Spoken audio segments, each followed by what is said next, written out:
Russia has its iconic symbols. Vodka and a nest of dolls come immediately to mind. But so do Russian Orthodox churches and their ubiquitous bells.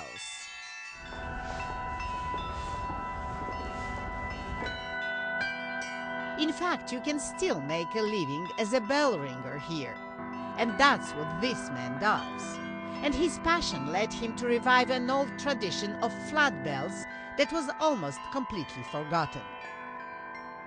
The flat bell sounds like a traditional bell, but the shape is much simpler. The brass plate is called bila, and several bilas are suspended on a wooden frame. The harmonic sound and complexity depend on how many bilas you have. I found the simplest form, which gives the most beautiful and the longest sound. Sometimes it can last for 15 minutes, says inventor Alexander Zhikhariev. In his workshop, Zhikhariev makes the bilas from specially made brass plates, and the measurements have to be exact. If they aren't, he has to make the necessary holes to get the tone he desires. Every bila generates 4 to 5 different sounds, like normal bells.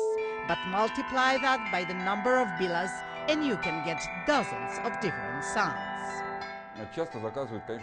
I often receive orders for 20, 30 and up to 60 bilas instruments, he says.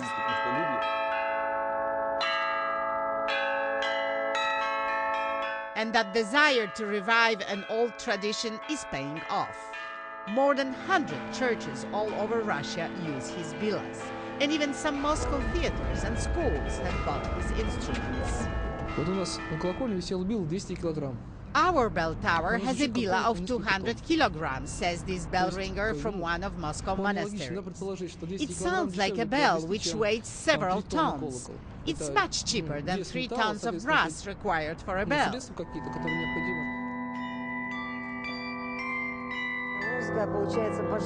Classical music as well as improvisation on this instrument sounds like a music from heaven, God's music, says this musician and a long-time collaborator.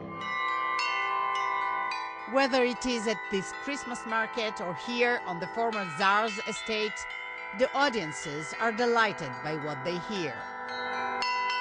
Sweet music straight from heaven. Alexandra Shatska, CBC News, Moscow.